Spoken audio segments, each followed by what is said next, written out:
हा जो किंतु परंतु आहे, त्यासाठी जर ते एकदमच घातक असेल तर लढावं लागेल.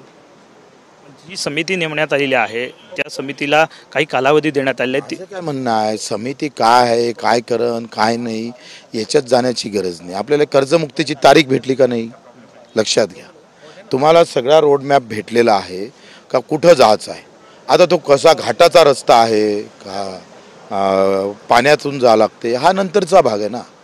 आम्ही तारीखसाठी लढत होतो का नाही, का तुम्ही तारीख सांगा आम्हाला, असं सांगू नका. आम्ही योग्य वेळ म्हणणारं सरकार तारीख दिली का नाही दिली, त्यांनी म्हटलं.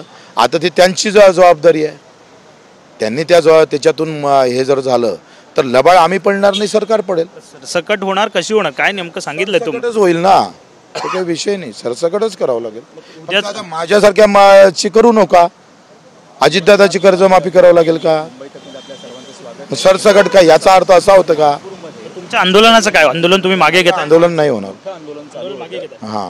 साहजिकच आहे, आंदोलन मागे घेतोय असं बच्चू कडू या ठिकाणी म्हणतायत. आणि मुख्यमंत्र्यांनी जी तारीख दिलेली आहे कर्ज माफीबाबतची त्यावरती आम्ही समाधानी आहोत असं बच्चू कडू या ठिकाणी म्हणताना पाहायला मिळतात. कॅमेरामन योगेश सोबत विनायक डावरू, TVNN मराठी, मुंबई.